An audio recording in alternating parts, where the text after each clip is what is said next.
that the general revenue fund is $1 billion lower than it was in 2005. Do you support a state income tax? Okay, Ms. Rolfes does support, who's not here today. Ms. Rolfes does support a state income tax. The Democrats support the state income tax. The Democrats have tried numerous times to bring about a state income tax. They realized the frontal assault wasn't going to work. However, they did see what happened down in Oregon. And in Oregon, basically what they had come up with is an income tax by taking the so-called rich, throwing them under the bus, throwing some concessions to the middle class with some minor tax concessions. And unfortunately, the good voters of the state of Oregon said, sounds good to me, and brought in the income tax. Washington State saw this as a great opening to bring about the income tax up here. Operatives, people, citizens, they put the petition on, and that is currently on the ballot. The Democrats have a lot riding on that. That is going to be the manna from heaven that's going to allow everything to go, continue to be spent like it's spent without any. I oppose the state income tax. Ms. Rolfes supports it. Aaron? I oppose the state income tax because it just opens the door to, they say it's for the rich. It'll be for everybody because we don't have the 2/3 majority in that they overturned on 960. I go, they'll be able to just push it through an emergency session to include every one of us. And I don't think that's right, and I don't support an income tax myself. Next question. Why does Washington State continue to promise guaranteed pensions to state workers, defined benefits, instead of guaranteed contributions, defined contributions, as virtually all non-government organizations do? Mr. Winter. I guess they just want to make promises they can't keep, just like they do for the rest of the citizens of the state. We have promises that they make to us, and they don't keep them. They say they're there representing us, and they don't represent us. I mean, 960 was voted down, and 60% of the people wanted that. I go, if they're going to make promises, they should have the means to pay for those promises. And I disagree with the way they're running our state.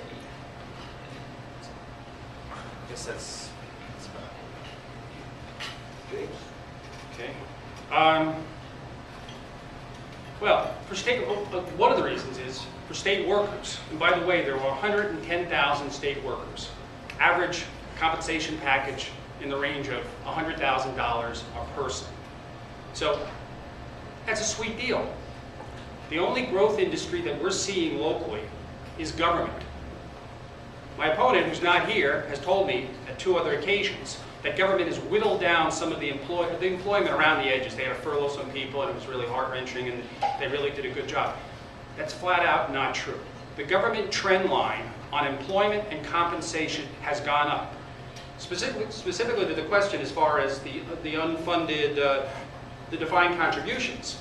We have a gigantic iceberg of debt that's going on that the state refuses to recognize, refuses to recognize. Next questions. James, we'll start with you. How will you lower state expenditures and reduce the tax burden? Well, the problem the state of Washington faces is not a revenue problem.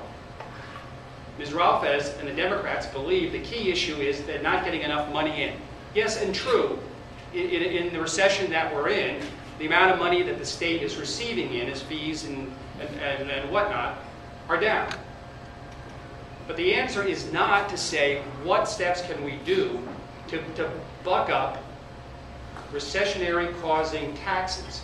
Instead, it's a spending problem. And what needs to be looked at is the entire workforce of the state of Washington. We are overmanned and overpaid. That's just this side of world hunger, I realize. But within the Washington Department of Transportation, it's an unmanageable monster organization. Washington Department of Social and Health Services, the same for that. Privatization needs to go on in these areas. We need to drive down costs, not bring about more taxes and kill more business.